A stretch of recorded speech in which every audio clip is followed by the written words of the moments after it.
Christophe Barbier, bonjour. Bonjour Ilana, bonjour Nicolas, bonjour à tous. Merci d'être avec nous. Alors on va évidemment parler de l'actualité politique en France, mais d'abord ce qui se passe à l'étranger.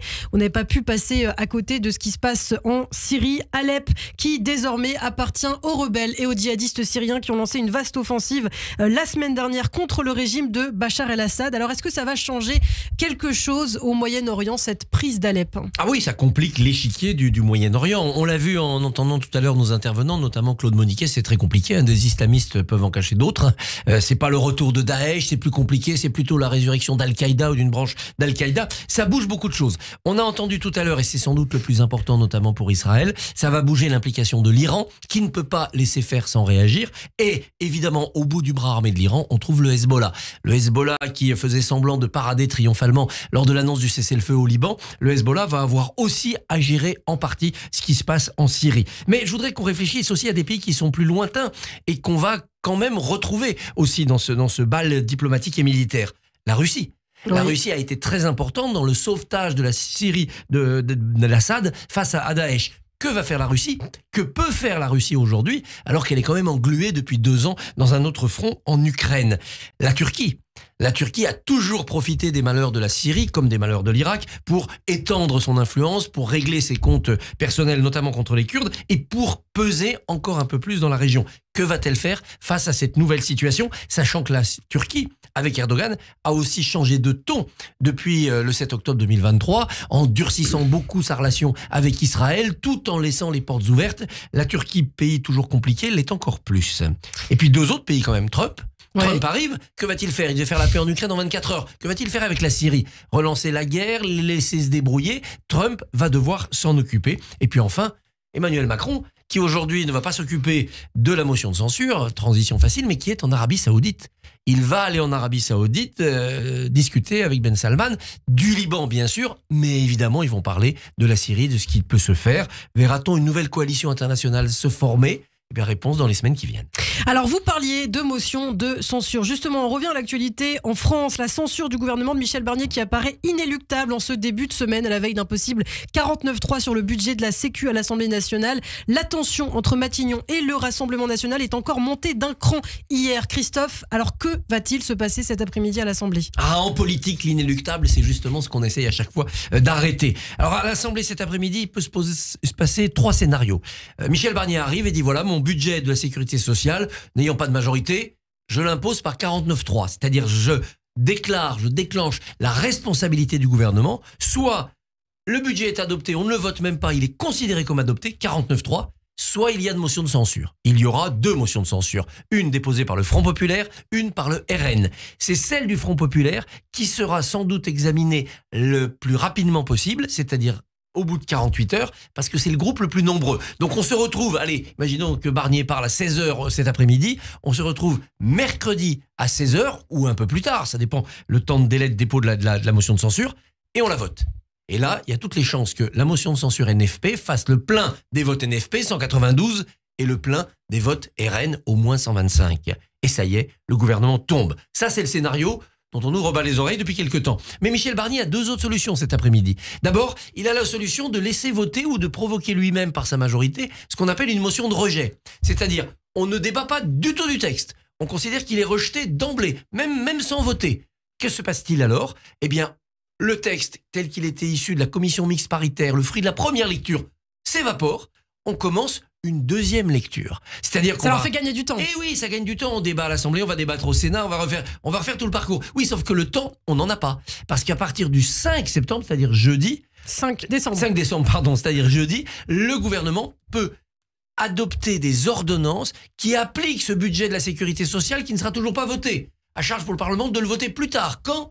Avant le 21 décembre. Donc vous voyez, le chronomètre, il tourne quand même très très vite. C'est trop court pour une véritable 2e lecture. Ça ne pourrait consister qu'en un arrangement de coulisses entre le RN et Michel Barnier. 3e solution, Michel Barnier dit « Je n'engage pas le 49.3, je respecte le Parlement ». Allez-y, votez.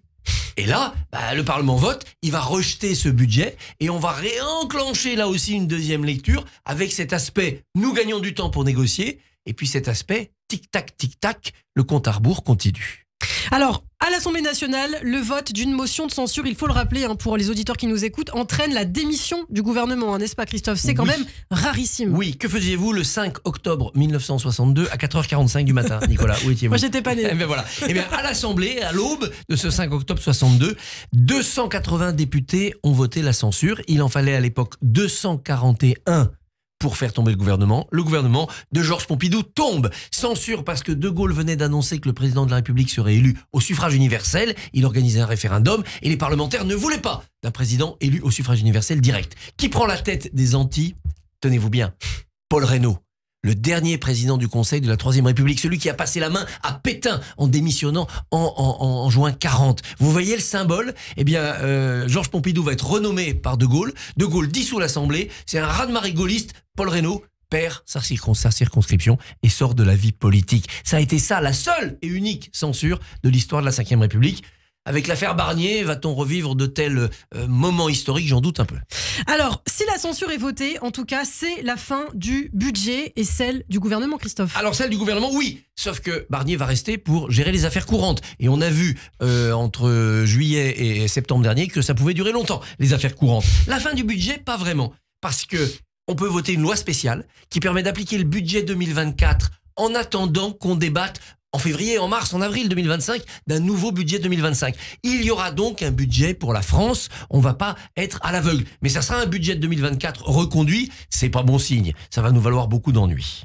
Alors, on a entendu par ailleurs ce week-end dans les colonnes du journal du dimanche, on a lu plutôt Antoine Armand, ministre de l'économie, mettre en péril le budget, c'est cibler les Français. Quelles seront les conséquences pour l'économie française et pour les Français, Christophe? Il y a des conséquences concrètes et elles sont pas bonnes, c'est sûr. Mais il faut d'abord tordre le cou aux fantasmes, aux chimères.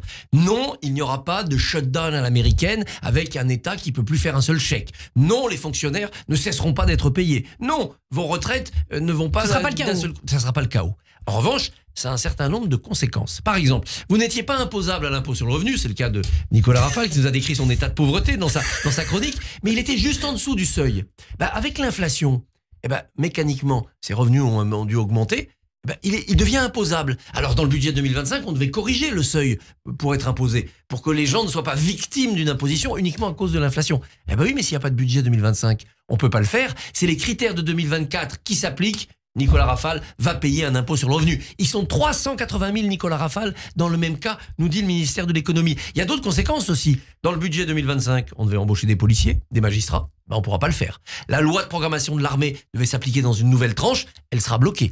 Il y a énormément de conséquences désagréables pour les Français et surtout pour l'économie française. Parce que les marchés financiers, les agences de notation qui ont été vendredi dernier assez tranquilles, assez indulgentes, Bruxelles, le FMI, vont regarder la France en disant « Attendez, là vous manquez de sérieux, donc on va commencer à durcir le ton. Nous allons emprunter plus cher. Nos taux d'intérêt vont encore augmenter. Le poste de remboursement des intérêts de la dette, des intérêts, pas du capital, ça va bientôt être le premier poste budgétaire de l'État. Plus que l'armée, plus que l'éducation nationale, nous dépenserons uniquement pour payer les intérêts de notre dette. On est au-delà de 50 milliards d'euros. Ça s'aggraverait, c'est quand même vraiment pas une bonne idée. Le gouvernement donc de Michel Barnier reste ouvert, lui, au dialogue, comme il l'est depuis le début. C'est ce qu'a déclaré hier Matignon, peu après des déclarations de Marine Le Pen, donc semblant renforcer l'hypothèse d'une censure sur le budget de la sécurité sociale. Si Michel Barnier n'est plus Premier ministre, Christophe, qui pour prendre la suite? Alors, il y a plusieurs noms qui circulent. D'abord, le premier nom qui circule, c'est Michel Barnier. Parce que vous avez vu, Pompidou, il a été renversé, il a été renommé immédiatement. Mais on voit mal Emmanuel Macron, dans son bras de fer avec cette assemblée impossible, renommer Michel Barnier. Il va le laisser en poste pour les affaires courantes et il va chercher une autre solution. Il y a deux noms qui circulent de Premier ministre issus du socle commun, l'actuelle majorité ou semblant de majorité, qui ne déplairait pas à Marine Le Pen. Elle pourrait leur laisser une chance, comme elle avait laissé à Michel Barnier en septembre. C'est Sébastien Lecornu et Bruno Retailleau. Sébastien Lecornu, ministre de la Défense, en poste depuis 2017, c'est le plus ancien des ministres, et qui a toujours maintenu le dialogue avec Marine Le Pen. Par ailleurs, ministre de la Défense, par les temps qui courent, monté à Matignon dans cette ambiance géopolitique, c'est assez logique. L'autre nom, c'est donc Bruno Retailleau. Bruno Retailleau, sur une ligne très à droite, très dure, ministre de l'Intérieur très populaire depuis quelques mois, et qui évidemment a des analyses notamment sur l'immigration, concordante avec celle de Marine Le Pen. Moi, j'ai l'impression que Marine Le Pen, ça l'embêterait de mettre Retailleau à Matignon, surtout s'il réussit. Pourquoi ? Parce que ça peut devenir un présidentiable pour la droite, un présidentiable qui vampirise l'électorat RN, comme Sarkozy l'avait fait en 2007 avec l'électorat FN, une Marine Le Pen affaiblie par ses ennuis judiciaires, qui aurait face à elle un Retailleau avec des électeurs RN qui se disent Retailleau c'est pas mal, c'est plus sérieux que Bardella, et puis Marine Le Pen elle est inéligible. Eh bien allez, on va vers Retailleau. Exactement comme Sarkozy avait fait avec Jean-Marie Le Pen. Donc Sébastien Lecornu tient la corde. Et puis il y a d'autres hypothèses. La gauche s'accroche à l'idée, puisqu'elle est arrivée en tête en nombre de députés, d'aller à Matignon. Lucie Castet, disaient les filles. Non, Castet c'est fini, dit le PS. Le PS voudrait bâtir une autre majorité, avec les macronistes de gauche, sans LFI, pour trouver qui ? Cazeneuve, oh il n'est pas aimé par les socialistes. Il faudra qu'il nous présente des noms un peu séduisants. Alors une dernière question, Christophe, il nous reste 1 minute. Emmanuel Macron, lui, alors on se pose évidemment la question des conséquences pour le chef de l'État. Est-ce qu'il peut être amené à démissionner ? Ce chaos budgétaire, cette censure, à la fois dans l'esprit de Mélenchon et dans l'esprit de Le Pen, c'est pour pousser Macron à la démission. Ils veulent une présidentielle anticipée. Mélenchon parce qu'il sait que le temps qui passe joue contre lui, la gauche va produire d'autres candidats, et Marine Le Pen parce que l'inéligibilité, ça finira peut-être par la rattraper, il faut une présidentielle vite. Ils veulent pousser Macron à la démission. Sauf que Macron, à mon avis, ne démissionnera pas. Vous vous rendez compte, là, s'il démissionne mercredi après la motion de censure, il n'inaugure pas Notre-Dame ?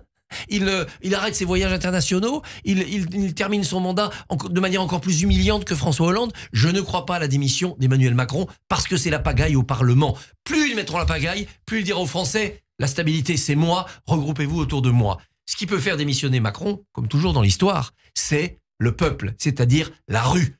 De Gaulle avait l'élégance de considérer que le peuple, c'était le référendum. Un référendum perdu, je démissionne. Il l'a fait en 69. Macron, comme les autres avant lui, non, le référendum, ça le mouille pas. De toute façon, il n'y a pas de référendum au programme. La rue peut faire tomber un chef d'exécutif. Comme Louis-Philippe en 1848, Macron pourrait tomber. D'ailleurs, en décembre 2018, on n'en était pas loin avec les Gilets jaunes. Un État, ça peut s'effondrer. Ne le souhaitons pas pour le pays, ça serait une très mauvaise nouvelle pour tous les Français, parce que je ne sais pas si nous nous relèverions d'une nouvelle révolution. Eh bien, merci beaucoup. Christophe Barbier, dans l'hypothèse où Michel Barnier déclenche dès ce matin un 49.3 sur le budget de la sécurité sociale, Marine Le Pen, elle, devrait bel et bien mettre sa menace à exécution. On aura l'occasion d'en reparler. Merci beaucoup, Christophe, et à demain. À demain. Radio J, retrouvez le Barbier.